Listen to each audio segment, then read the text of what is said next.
Hello, everyone! Happy Valentine's Day! I am here wearing my red shirt in honor of this wonderful holiday and also for day 69 of the 95 Days of Award Season Posts and day 2 of BAFTA Week. Now, I purposely picked today's film for today because this is a day all about love.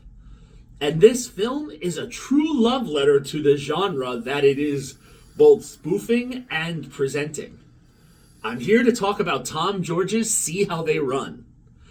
Nominated like yesterday's Matilda for Outstanding British Film of the Year, See How They Run stages a murder mystery within a production of Agatha Christie's The Mousetrap being performed in London's West End in 1953. The film, including both fictional characters and real historical characters presented in this fictional world, See How They Run boasts a very strong cast to tell this story. So early on, we learn that this production of The Mousetrap, which is starring Richard Attenborough, played by Harris Dickerson, and his wife and co-star Sheila Sim, played by Pearl Shanda, is having a very successful run. And so what happens when a play is successful? You make it a film. Right. In comes American film director Leo Kaepernick, played with, I have to say, a delightful smarm by Adrian Brody. He has been brought in to direct the film adaptation. Very quickly, without spoiling it, he is murdered backstage in the costume shop after engaging in a fight with Attenborough at a party. On to solve the crime, we have novice Constable Stalker, played with delightful naivete by Saoirse Ronan, who can never quite read her own handwriting. And she is now slotted to work with Detective Inspector Stoppard, played with a rather suspicious air by Sam Rockwell. Is he a suspect as well?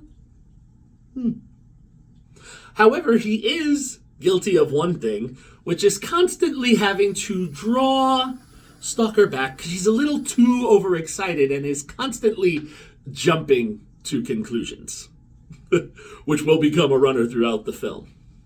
Now, in true murder mystery fashion, we will have a series of individuals who will give many red herrings to us before we ultimately get to the resolution.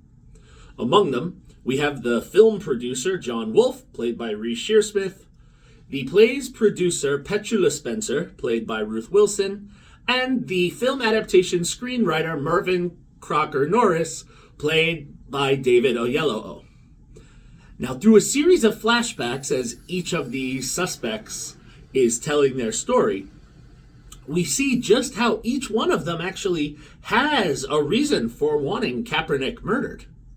Stoppard and Stalker move through all of the evidence, and in some rather comical and dim-witted circumstances, they will solve the mystery even with a little help from Agatha Christie herself, played with high-pitched joy that only Shirley Henderson can give us.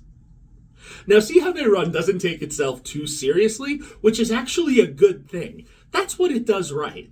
This is not an Agatha Christie adaptation along the lines of the recent Kenneth Branagh adaptations, but this is more along the lines of cult classic Clue, albeit a little less slapsticky, and the writing is a little bit more clever.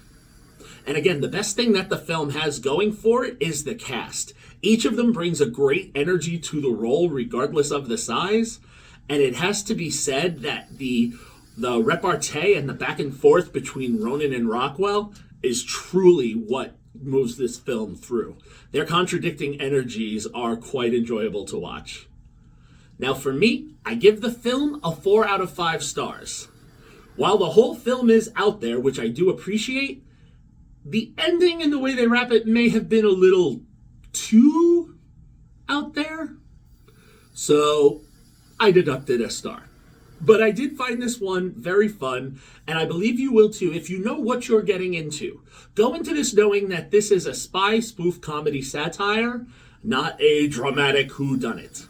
It is a comedic whodunit. Now, if you want to catch See How They Run, if you can catch them, Sorry, I couldn't help myself.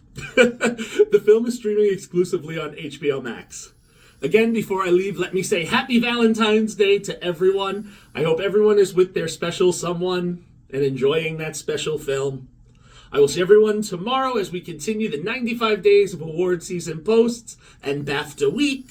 Until then, this is Cinephile Mike saying, take a break and watch something new.